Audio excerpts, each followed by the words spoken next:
when we were both in college, we spent a month one summer playing on a USA basketball team.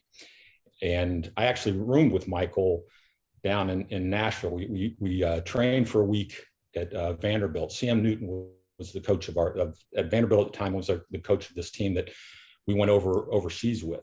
And so I spent some, I obviously spent some time with Michael. Not that I got to know him great, but you could tell how really good he was going to be. But on that trip, we actually went over, and outside of Michael, and we kind of had a misfit group. It wasn't a bunch of big name college players.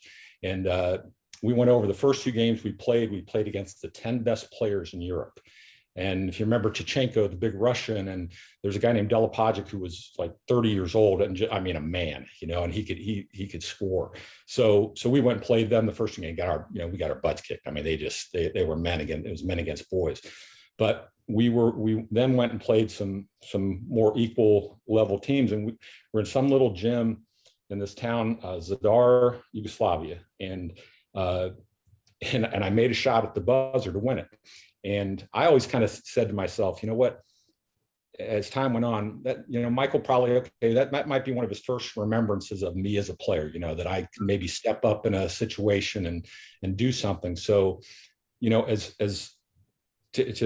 that's kind of a prelude to your question, but it's, and I always come back to this word, but Michael had to trust you as a competitor. It's really, in my mind, it was that simple. He had to trust you as a competitor.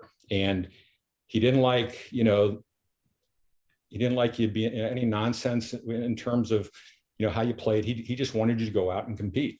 And, I was always one of those players that just, my whole goal, the first 6 years, 7 years in league was to survive. I mean, I wanted to keep playing that next year. I had a couple of 2-year guaranteed contracts, through my first 6 years. And, that for me, it was survival.